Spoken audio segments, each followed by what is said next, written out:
and welcome to this episode of Star Wars Generations. This is the first time I have said those words aloud, though probably by the time you've heard this, I have already posted the introduction episode where we talked about the new name and the rebranding, although my guest tonight, Riki Hayashi, is giving me a very confused face, because even he hadn't heard those words before. But yes, this is part of the still the same kind of content. We're doing some rebranding. I'm often, as I said now, going to have my official co-hosts, Aaron and Alex.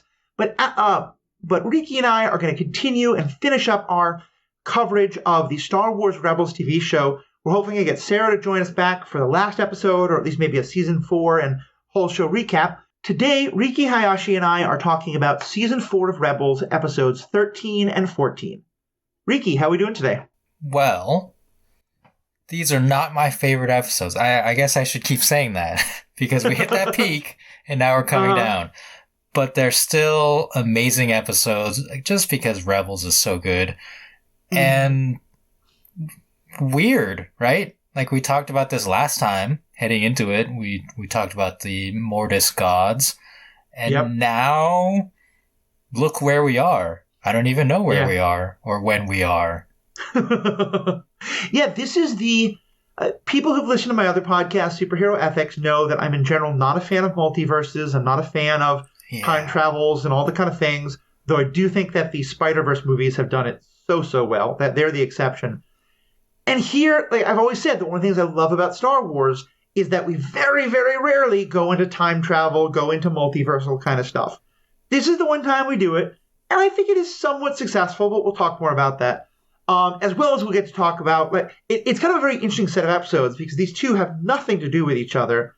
And the first is some of the most esoteric, mystical, spiritual, forcical, what is the nature of the universe or the multiverse itself?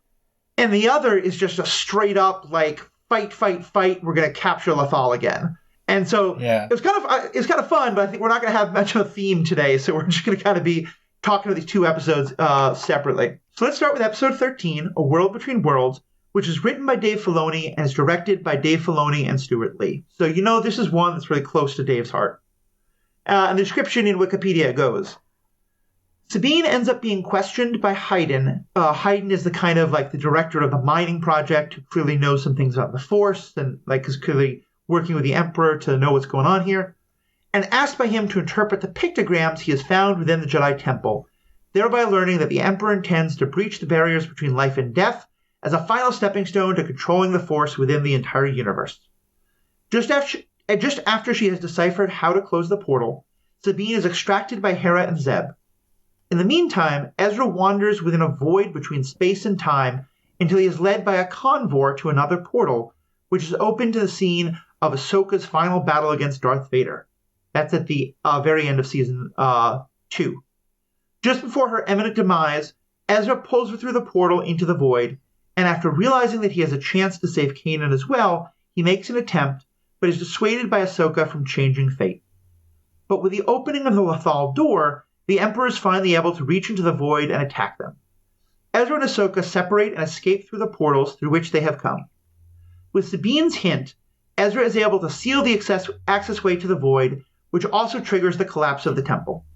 After a narrow escape, Hera returns to the temple, which has completely vanished, but with what he has learned in the void, Ezra is finally able to overcome his grief over Kanan's death, realizing that if he had pulled Kanan out, he and the others would have perished instead.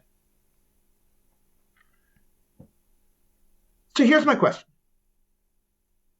There's a lot I enjoy about this episode, but is it a fair statement to say that basically this entire episode is creating a plot device for the simple purpose of explaining why Ahsoka didn't take part in the Galactic Civil War that's portrayed in the original 3 movies? Does it? Well, yeah, because we... Oh,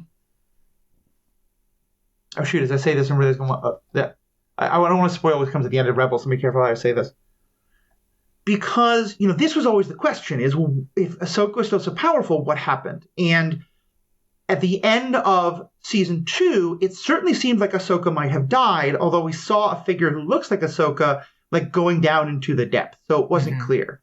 But, and I certainly remember as it coming out, there's an awful lot of speculation of like, does this mean Ahsoka's dead? Is that what explains why Ahsoka wasn't in those movies, which of course came earlier, but this is a problem when you create a major character in a prequel. In this, where Ezra doesn't, Ezra goes back to his time, but Ahsoka very clearly does not. And of course, you and I now know that Ahsoka does appear in later stuff. And I think even when I watched this the first time, it felt to me like, yeah, this is probably like, we're specifically saying that this is a way for Ahsoka to have both survived her fight with Vader, but also be kind of off the table for whatever's going to come next. Okay. So I'm trying to figure this out. Are you, and maybe I wasn't watching closely enough, when Ahsoka leaves the world between worlds, does she go back through the same portal, or does she leave through a different portal? I don't think we see what portal I don't think we see. But I think she says something along the lines of like, I can't go to your time. Yeah. Or I don't know if she says that or if it's because she's being chased by Palpatine, but certainly she's not able to go back to his time. Right. Okay. So yeah, her saying that is saying that she can't go with Ezra to what is to her like 2 years into the future. Right. So she has to go back to her time on what is it, Malachor, right? The Sith Temple. Time and place. Oh, does she? Well, as you said at the end of season 2, we see a figure that we are led to believe is Ahsoka leaving the temple, right, but I think. But if she's alive during the time of the Galactic Civil War, then we have to wonder why wasn't she involved? Why didn't she come to help Luke? Why didn't she, get involved? Like, to me, this is the opposite. This feels to me like, and again, I don't mind it necessarily. I don't love it. I think there's some very interesting Force stuff that's created. I think there's some stuff that's kind of eye-rolly. To me, if you had already explained in the plot how it is that Ahsoka survives the fight with Vader, but isn't around during the Galactic Civil War, but will be available for whatever later content they want to create, if that had already been explained, I don't think there's ever a reason to create the world between worlds. To me, this feels like a plot device to give people a chance to have hope that Ahsoka is going to show up again. Yeah, I mean, so a lot of the media I've been consuming regarding other multiverse stuff uses the term timey-wimey, which I really like. Which does come from Doctor Who, we should say. Oh, okay. Well, I didn't know that. I'm not a Whovian. All right. There you go. See, I don't even know what the term is. But I'm gonna coin a term. Hopefully, I'm coining it. Everyone, give me credit for this term. I'm gonna call it. Okay. This episode was Forcey-Worsey. Okay. And I like it. I think last time I said I enjoy it when the Force has some mystery to it and we don't explain everything with midichlorians, etc. Yep. This is a little too far, and frankly, I don't understand some of the stuff going on here, and I don't think we're meant to understand it because, as you said, it's a potential plot device. It's mostly just a way to be like, the Force is way too mysterious for even like Ahsoka and Ezra to understand. Right. Well, and especially it does seem like it's kind of midichlorians, but kind of not. And it's trying to have it both ways, especially because at one point they say, and as I read there in the description of the episode, Ezra is able to save Ahsoka, but can't. Actually, no, I don't want to say that because it's a different thing. I totally agree with you there. I think that they're trying to kind of have it both ways of leaving some room for mystery and leaving some room for mysticism. And I think, honestly, if they had just taken out the whole part with the Emperor, I think if you had given us just 22 minutes in the world between worlds and a lot more time to explore what that meant and maybe even have the Mortis characters come back, or some other Force beings, maybe like echoes of Yoda or Anakin or anyone else in this world between worlds, we could have spent more time, again, not to explain it. I don't want the midichlorians of it, but I want to have a better just context of it. And instead, I think giving us this whole plot of rescuing Sabine and then the Emperor shooting lightning through the thing and like running away from that just kind of felt like wasted time to me. And it's funny, we're being very critical of this episode, and I'll say I think it's because like I enjoy watching this episode. It's, I think, a lot better than some other episodes. It's just that this introduces one of the most significant things to be added to the Star Wars canon. And they do it almost at the end of season 4. And so I'm just like, don't give us Palpatine for those 10 minutes. Yes. Give us 10 more minutes of the world between worlds. Watching it this time, one of the things I noted was that I really dislike that this world between worlds exists as a potential deus ex machina or just like a power that can be harnessed and controlled potentially by Jedi and potentially by Palpatine, right? I think the minister Hayden says something about like, whoever controls this, I think he called it a void, can control all of time and space or something like that. So the implication is that like, if the Emperor gains control of the world between worlds, it's all over. He's basically like Star Wars Thanos with the Infinity Gauntlet and can just like snap and do whatever he wants. Which, like, for all we talk about, what makes villains interesting, I don't think villains with that kind of power is interesting for storytelling. Yeah. And you have to like really work your way around it the way that the MCU did with Thanos. Right. I mean, I think that's really true. And I think that it's not very interesting, although I do think that the Thanos thing, they did it well.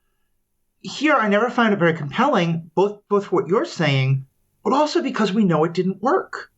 Because again, I'm going to keep harping on this because I'm very critical of prequels because I think you have to be respectful to your original canon. And here, it's not that I think they're not, it's that they're trying to tell me stakes that I know don't mean anything, Like, but because I know, having seen those other movies, that Palpatine clearly doesn't get control of this. Like, one of the things I think is so good about Rebels is that they've introduced us to all these characters. Frankly, I have no idea who's going to live to the end of the season because they don't show up in later works. And so, and granted, today, if you're anywhere on the internet, you know that some of them are showing up again in later works. But, when watching this, I thought any of them could die at any point. But watching this episode, I knew there was no way Palpatine gets control of this. That just doesn't happen.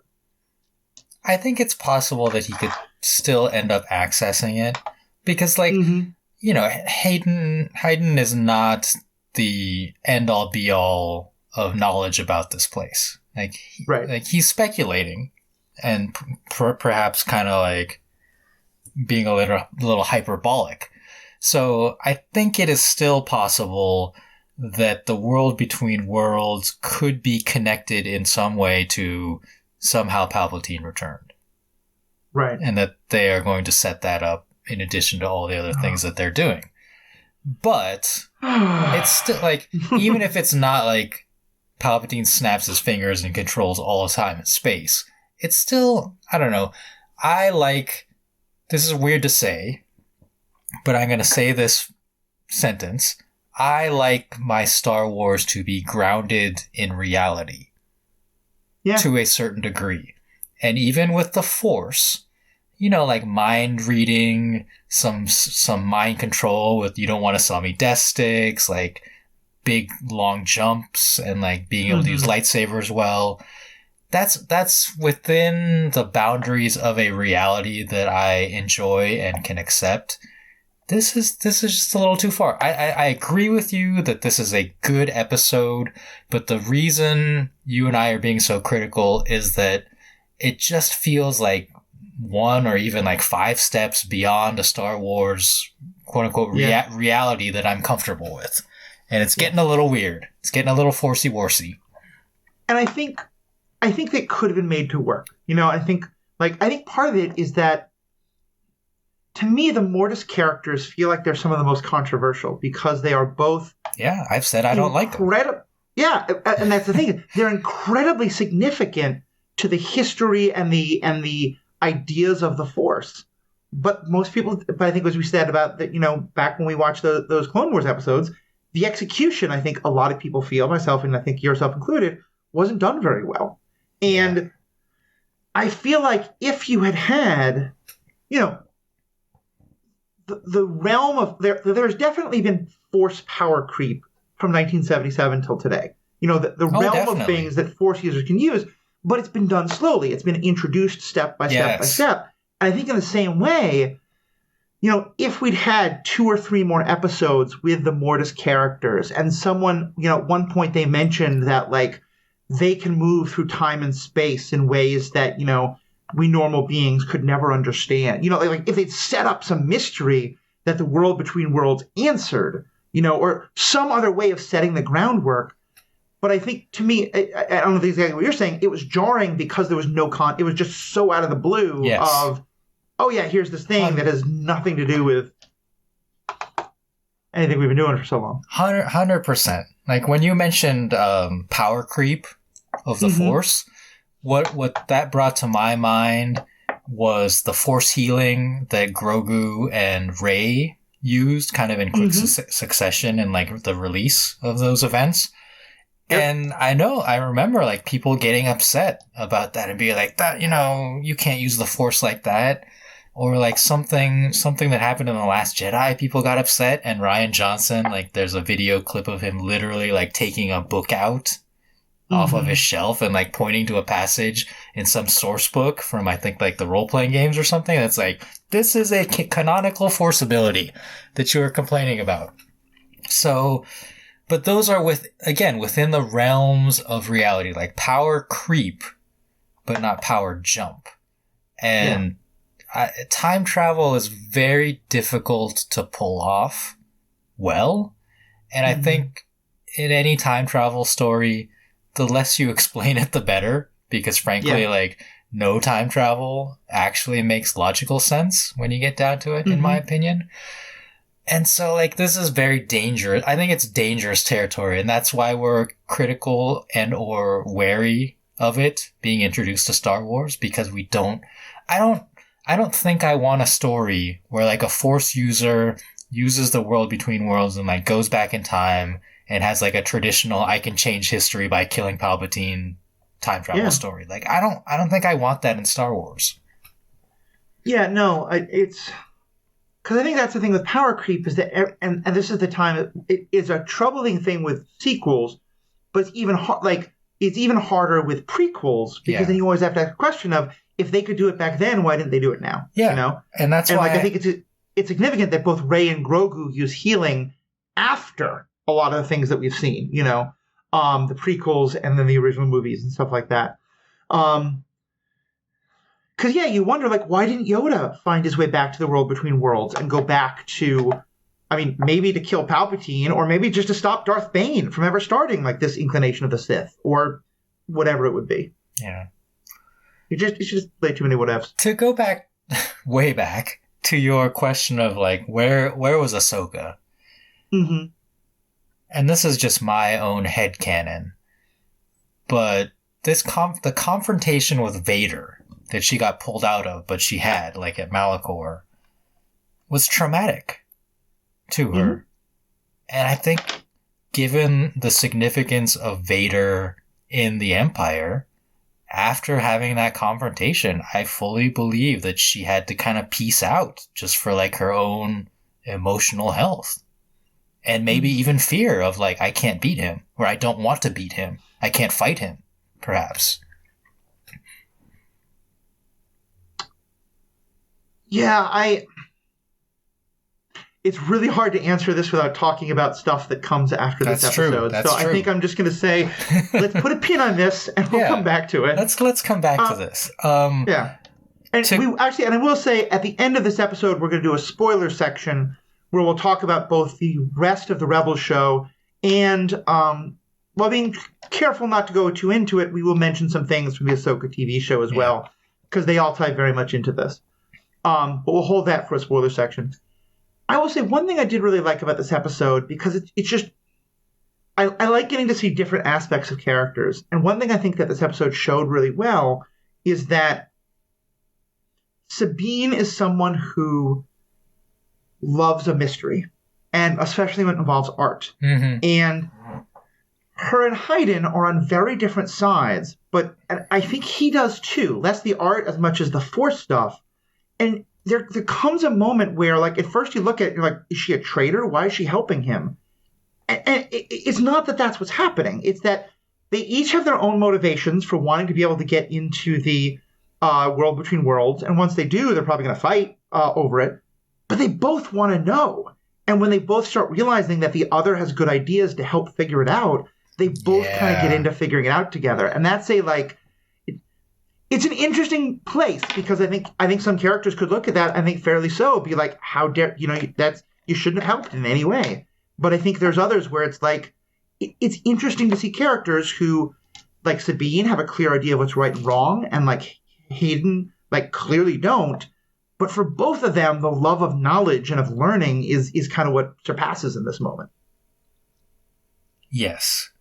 But I also want to point out that when push comes to shove and Sabine resists, he just calls in his purge troopers and has one of them hit her in the head.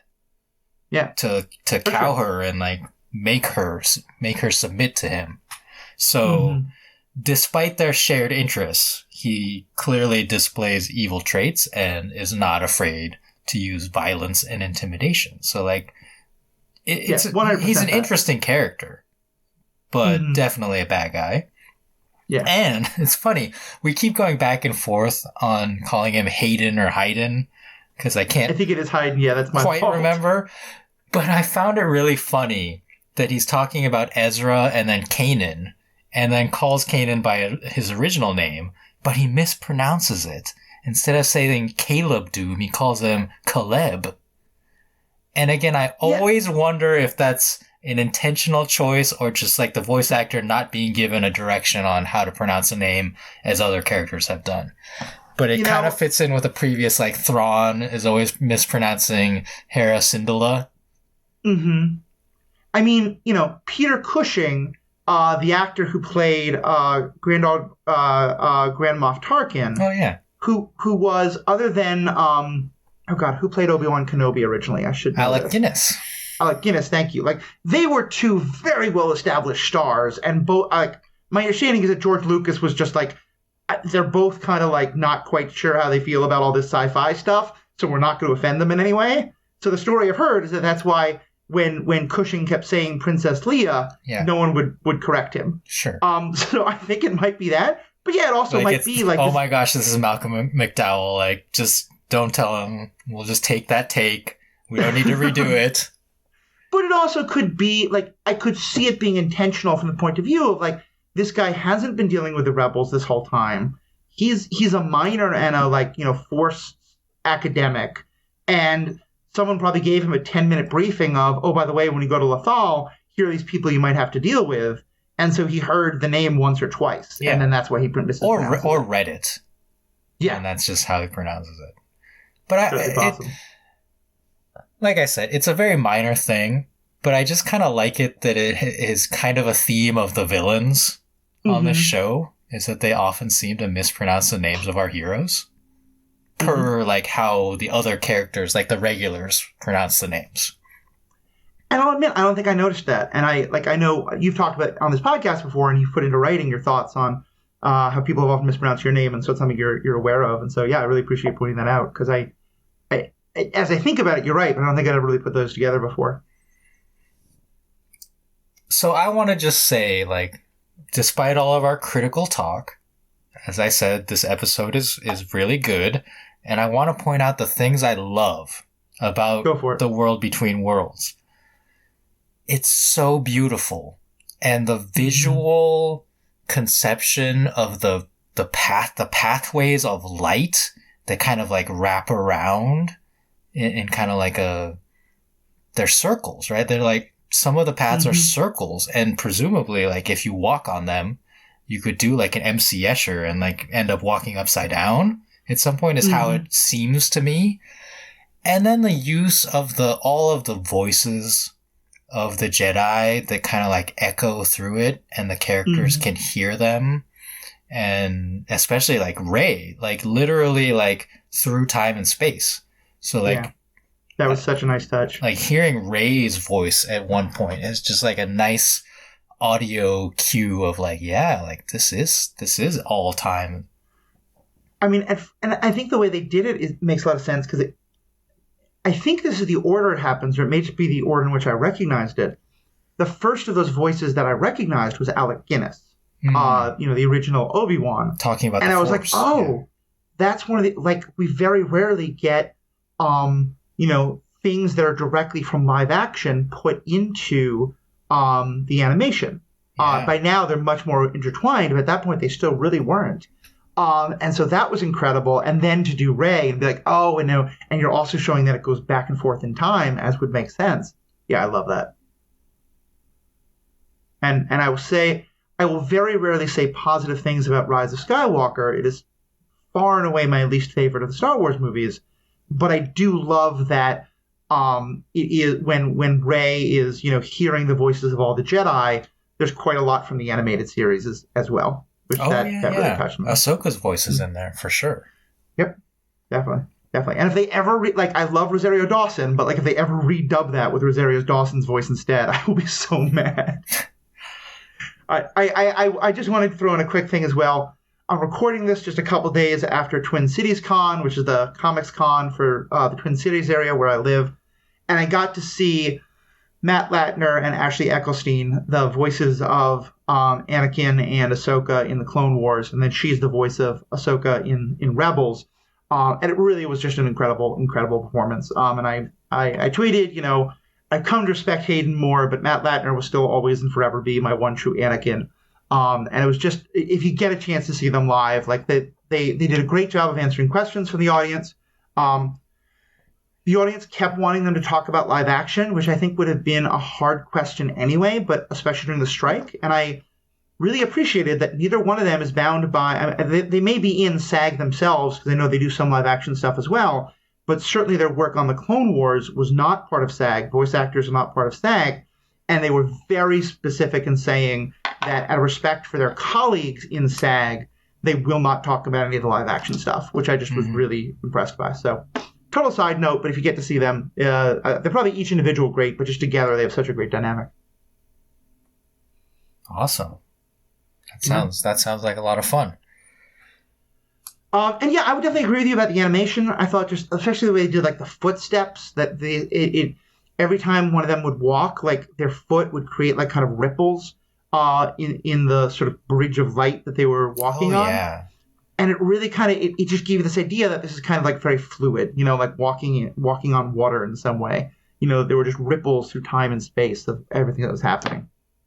That feels like a visual that is taken from anime, like Japanese anime. I couldn't name you a specific one, but I know I've like seen that effect before.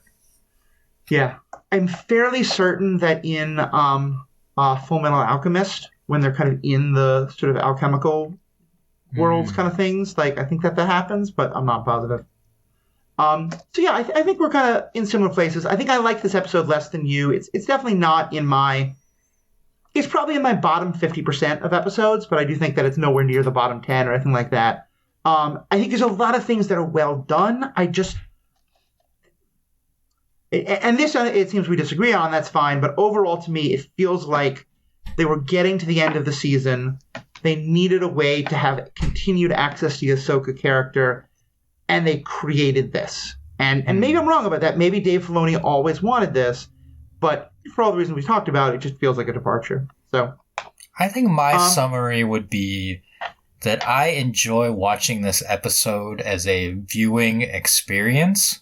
I do not I do not like the implications of this world between worlds for the Star Wars universe at large. And I'm very wary of its use. And also, like, I love it. I love it, but I'm scared, I think is what it is. And I love that breakdown because that's actually that's a like matrix that I've used a lot when talking about the movies, and that I feel like I don't like the implications of what Rise of Skywalker added to the story, but I think it's technically well done and it's an enjoyable couple of hours. I disagree. I think the prequel. What'd you say? Sorry, I disagree that it was an enjoyable 2 hours. Like I rewatched it within the past year. I'm trying to be charitable here. I actually like got upset. So that maybe rephrase that. I think it is technically very well done. I think the acting, the directing, etc. I don't really enjoy it that much. But what I'm contrasting that with though is the prequels, where I think the things that it adds to the Star Wars canon are fantastic. Yeah. I just don't. I find them painful to watch. And I think, I would put the Mortis arc in that same kind of a category, where I think what the Mortis arc adds to the canon, it just feels like there's a lot. It doesn't break the canon. It doesn't introduce all new powers. It just introduces a lot of lore, and I think that's what I'm a lot more interested in. Yeah, like going back to the Mortis gods, like I enjoy the idea of them as mythological lore, but I did not enjoy them as like actual gods that our characters interacted with. Yeah, I think it's fair. Let's move on to the next episode, which has some interesting things to talk about. We'll be a little more grounded. The 14th episode is A Fool's Hope. Hera, Rex, and Kallus recruit Hondo, Gregor, and Wolffe and Ketsu for a plan to liberate Lothal. And for those who forget, Gregor, Wolffe, and Ketsu are the people who were hanging out with Rex when they went and found Rex in season 1 of Rebels, so a long time ago. Sorry. They were Go ahead. The clones are with Rex. Ketsu is like Sabine's old partner / friend, right? Oh, yeah, okay. I was reading them all together, and of course Hondo is of course not a clone. Ketsu's I'm tired, forgive me. Yes. Gregor and Wolffe are the two clones there that I'm talking about. Hondo, we should all know because he's the best character in all of Star Wars. And Ketsu is someone different as well.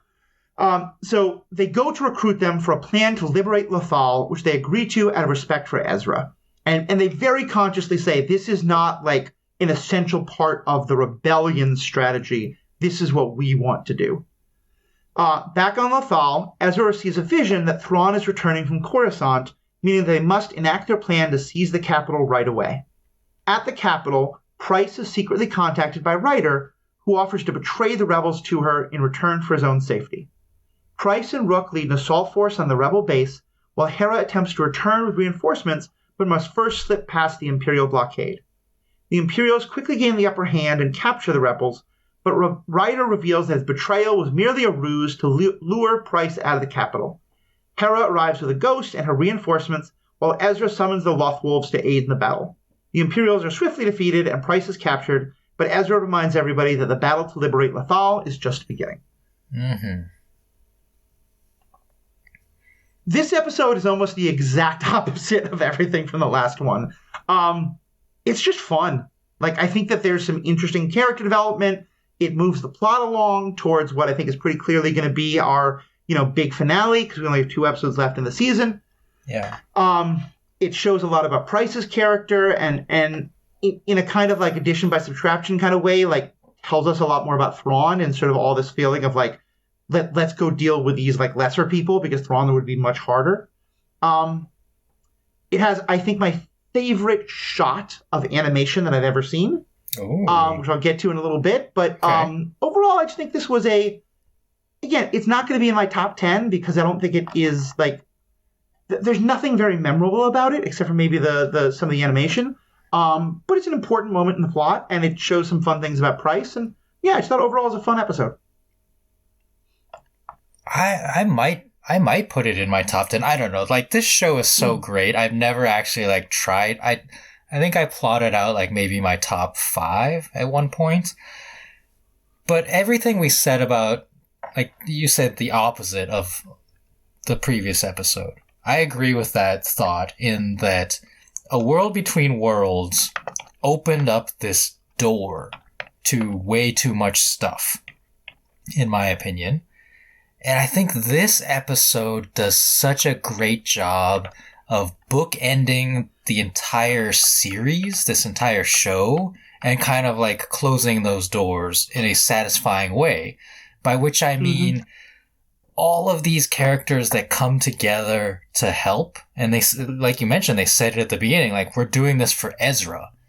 And he has engendered such personal loyalty from all of these people that they are willing to do this for him. And it's all genuine. I love it. Like when Hondo says, like, there's nothing I wouldn't do for that boy. Like, we believe it because of the adventures that they have and what Ezra has done for Hondo. And as like, you know, as criminal and kind of scoundrelly as Hondo is, I found it very believable for his character to say that in this moment and to say, like, I'll do anything for him.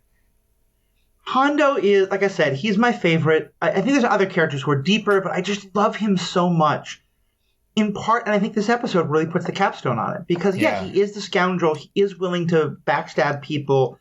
But he does really believe in something, you know? And in some ways, this is a little bit his Han coming back for Luke moment. You know, but he's still Hondo. He still asks to get paid. He's still, you know, pushing for that kind of stuff. And in that... This is going to be a complete departure, but for anyone who has seen Our Flag Means Death, Hondo and Blackbeard, Ed, remind me a lot of each other. Very different in some ways, to be sure, but both in that kind of like the pirate who's always had a heart of gold, but is just kind of letting it shine more towards the end because someone else has brought it out in him. Yeah, and the clones, I really love that they mention following Jedi into battle. It's very tragic, like given Order 66, but for them, like I'm sure that there's a certain catharsis to that. That they are given this opportunity again. And of course, like we've had the interactions in the past with Rex and Kanan as well. But I thought that dialogue was very well written for the clones. It really was. It was a nice way of because Rex came to trust Kanan. But if you remember back to those first episodes where he first went to this base that they have, kind of like an old walker that has had the top of it taken off and now just kind of goes after these jupe creatures. I'm probably getting the name wrong, but again, that's what the podcast is. We talk about the depth, not the get every single name right. The other clones especially were very distrustful of the Jedi, and the Jedi were very distrustful of the clones for very good reason. And so, that to me is kind of like them getting their closure on Order 66 and everything that went along with it. So I just love that.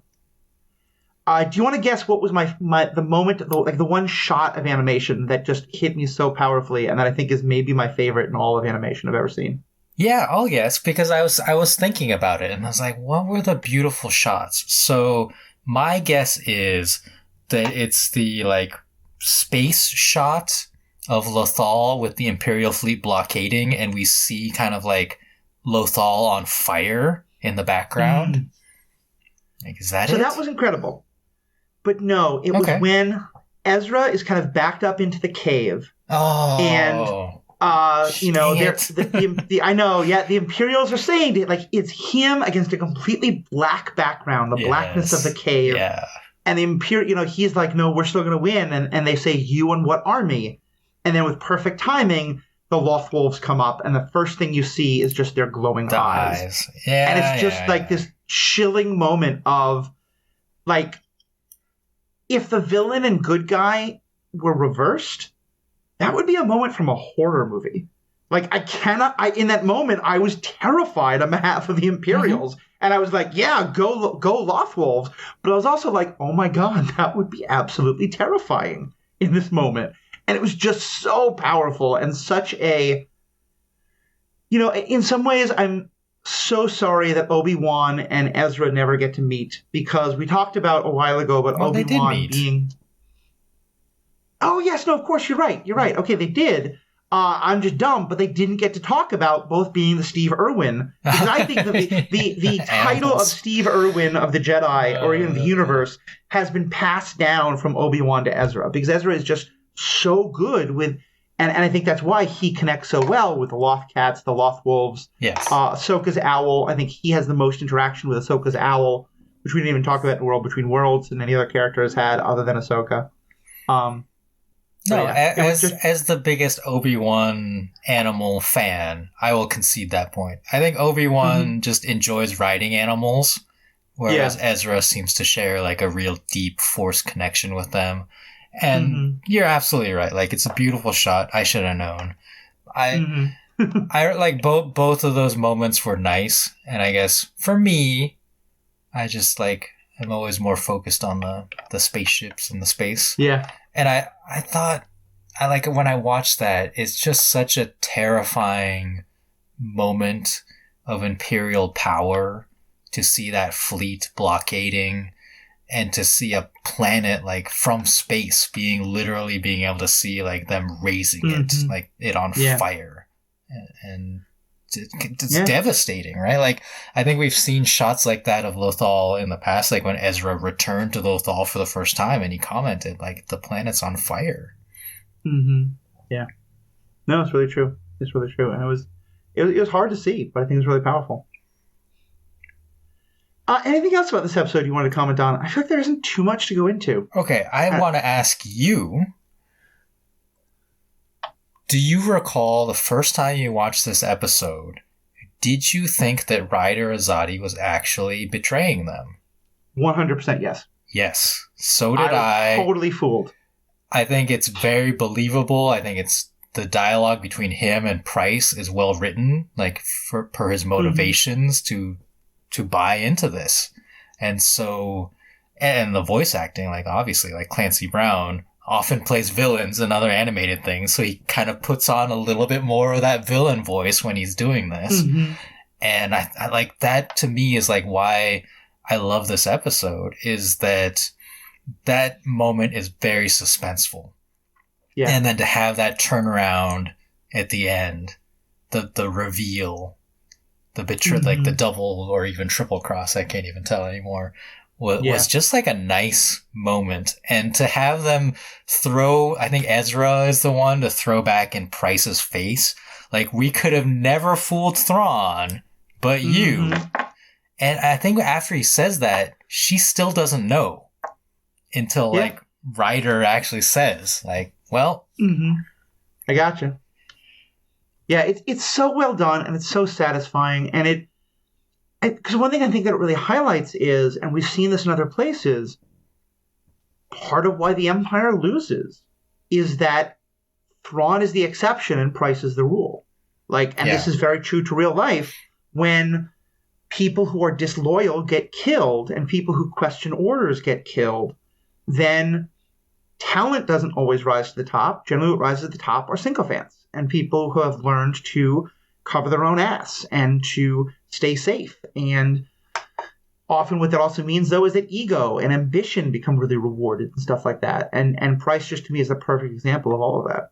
Yes, and she, like as an audience, we were all tricked because, like, it's written in that way. But her as a character was tricked because that's her mentality. Yeah. Right? And when she thinks Ryder is betraying the rebels, it's like, well, that's what I would do, so I believe this, and like, I'll just go along with it. I want to again recommend that people read the first of the trilogy that is just called Star Wars Thrawn, and then it's Star Wars Treason, and then Star Wars Alliances, Thrawn Alliances, Thrawn Treason, because among other things, they are sandwiched around these books 2 and 3 are sandwiched around these events, and with book 4 happening, like, as he is getting ready to go back, and just the disdain. First of all, you get Pryce's origin story, which makes her not sympathetic, but in that kind of like, I can understand how you got to be this way, and you did start out as a like somewhat good person who got screwed again and again, and went in the worst way with it. But it just helps to explain her character and also explain just the utter disdain everyone else has for her. So I definitely recommend those books again. I want to not have this episode go too long, and we want to go into a spoiler section. But Riki, any last things you want to say about this before we go into a spoiler section? Yeah. Kanan Jarrus, please stop making me cry. Yeah. Or maybe like Freddie Prinze Jr. Like, I think going back to the previous episode, just his, like, hearing his voice and like his ethereal advice to Ezra echoing through the world between worlds, like, it just gets to me. I don't know what it is. Like, it's such a special character and such a special relationship. Like, I will always treasure this show for that. Yeah. No, I think so. I think it is.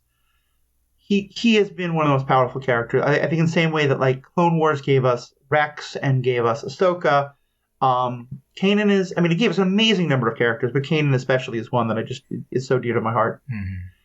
So for anybody who has not seen the end of this season, we're going to spoil that in a few moments. We're also going to spoil some things from the Ahsoka television show. We're not really going to talk about the TV show itself because of the strike, but we're going to just mention it in terms of how it's related to these episodes. So if you have seen those, please stick around. For everyone else, as always, thank you always so much. Normal sign off, theethicalpanda.com. Email us, contact us, find all the ways to contact us. Love your feedback. We're going to do a feedback episode again pretty soon. We've gotten some good feedback about Rebels Season 4 going forward. And of course, always please think about becoming a member. $5 a month really helps to support us, does so many good things. It's such a great help to us. And it's only $5 a month. So please give that some thought. And we will go into a spoiler section in 3, 2, 1. So I think the spoiler section I think that the last again, we'll talk about this next week, but I thought that at the very end of Rebels Season 4, the last episode, they kind of say that Ahsoka reemerged from the world between worlds after the end of Return of the Jedi. I mean, well, we're about to watch those episodes again. Yeah, it's been a while for me. But it's very possible. My recollection of it is that we see her, like, walking out of the ruins. I don't know. Everything, my understanding of the world between worlds is that it is not, you cannot time travel. Like, you cannot change times. And that fits in with what Ahsoka said of, like, I can't come back with you to Ezra. To what is my 2 years in the future. And you can only, like, go into the world between worlds or get pulled into it as Ahsoka did, but you have to leave from the same time. And I know it's not, like, canonical, but I think, or maybe it is, but, like, I think Dave Filoni has confirmed this in interviews that, like, we're not going to allow time travel, like technical moving from one time to another via the world between worlds. See, what I thought he had said is that I won't allow people to go backwards, but then allow people to kind of skip forward in time. Maybe. What I'd always thought Ahsoka did. So we'll figure it out next episode. But yeah, either way, I'll say, even if your side is true, I think maybe that's the best way I can describe it. The world between worlds feels to me like a retcon device. Like, it's a way to kind of clean up the... Because I think either way, you have the question of either how did she survive the fight with Vader, or which this definitely answers, which is kind of that she probably wouldn't have, that Ezra saves her. And so maybe you're right. It goes back to original time, but still it's Ezra saving her in a way that, so maybe it's not, I don't know. It gets so confusing. I wish we knew more about it. And I do like that we are getting more about it through that the Ahsoka show is saying, like, we're going back to these questions. We're going back to the Mortis arc, which is clearly going to be a big deal in whatever's coming next. Like, it sort of teased it in Ahsoka and didn't really go into it, which frustrated me. I have a lot of thoughts on the Ahsoka show, and when the strike ends, those episodes will come out. And I'm sure you and I will also do an episode on it. But yeah, kind of I guess what's your thought on all this, knowing everything we do about Rebels and also the Ahsoka show? As I said, I don't want this in Star Wars, but it's here, and it's definitely here to stay. I guess my general feeling is that I loved how it was used in Ahsoka, but I continue to not want us to go back because I'm like truly afraid of where the story will lead and what the power can be used for. I just think it's too powerful, potentially. Yeah. I think it's very true. And I think it's, you always have to have that, like, I think it was a little bit hand wavy, but in the Thanos arcs, they destroy the gems by the end of it. And in theory, they destroy the method of time travel so that it doesn't continue to exist. And I think I had always thought that part of the thing that happened is that the collapse of the Jedi Temple, like, closes off access to the world between worlds. And I will say that I don't think the phrase world between worlds was ever used in the TV show Ahsoka. There's obviously the scene where Ahsoka interacts with Anakin in ways that seem very similar to the world between worlds, and that many people in writing about it called the world between worlds. But like in the same way that the words crate dragon are never spoken in the original series and the movies, but you see their skeletons and stuff, I don't think the words world between worlds were spoken in Ahsoka. So I think it's very likely that that's what that was. But I'm just going to say, and I have hope that they recognize what a dangerous thing it is. But I agree with you that it would be very easy to start going through and retconning things and fixing canon issues and stuff like that. And I just don't want that. I hate that in, pretty much every I think it's become the real fad, and it like right now the Loki show is coming out and I'm not watching it because I just lost all interest when everything got reset again at the end of season 1, and I just don't want it in Star Wars. Okay, I'm gonna talk to you after we're done recording about that because This is not about Marvel. The other like spoilery thing regarding Ahsoka I want to talk to you about is Sabine. Mm-hmm. We talked about the way that Hayden kind of like manipulated Sabine or appealed to her ego to help him in this conversation, and she did to a certain degree. And I believe like it's very consistent in her character what she does on Ahsoka. Mm-hmm. Yeah. No, I think that's true. And I think the kind of like and that's kind of the, I don't want to get into this because I'm trying to avoid like specific plot points. Yeah. So if you know, is how I'm trying to say it. I don't like the way, I think Sabine's character was not handled great in the Ahsoka show. There's a lot of things that was good about it, but the way she makes decisions and the way that sort of her arc resolves didn't work for me. Right. But I will say that this episode helps to set up the problem that she is wrestling with throughout the season. Yeah. Okay. So, yeah, that was cool to watch. I definitely was making that connection as I was watching. All right, well, I think that's about it. Riki, as always, thank you so much to our fans. I already gave you the spiel. You know where to check us out. You know where to sign up to be members. Thank you all so much for listening. We have spoken. Doom. Collab? Doom?